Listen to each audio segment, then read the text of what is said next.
নমস্কার উপস্থিত সকল সন্ন্যাসীবৃন্দ ও উপস্থিত ব্যক্তিবর্গ সকলকে আমার আন্তরিক প্রণাম এবং শুভেচ্ছা।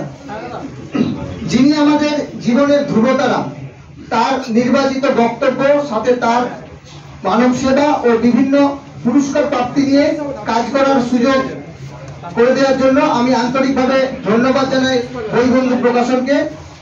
বিগত 40 বছরেরও বেশি সময় ধরে যিনি মুর্শিদাবাদের পিছিয়ে পড়া প্রান্তিকদের মধ্যে শিক্ষার আলো পৌঁছে দিয়েছেন, প্রতিষ্ঠা করেছেন 12টি স্কুল, যার মধ্যে 4টি হাই স্কুল, যেখানে সংখ্যানুপাতে 80% মুসলমান বাচ্চারা পড়াশোনা করে।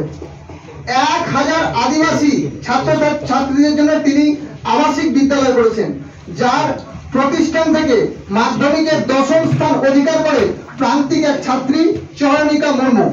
এছাড়াও যার প্রতিষ্ঠানের শিক্ষার্থীরা নানাবিধ ব্যাংক, বিশ্ববিদ্যালয় সহ বিভিন্ন প্রশাসনিক ক্ষেত্রে সমর্যাদায় প্রতিষ্ঠিত, যিনি শামশেরগঞ্জ, মোথাবাড়ি সহ সকল অত্যাচারিত, নিপীড়িত হিন্দু বাঙালির বাঁচার পথ এবং আশার আলো দেখাচ্ছেন, সেই সর্বত্যাগী সন্ন্যাসীর আশীর্বাদে আমি আমার সবটুকু উজাড় করে এই বইটির বাস্তব রূপ দিতে চেষ্টা করছি।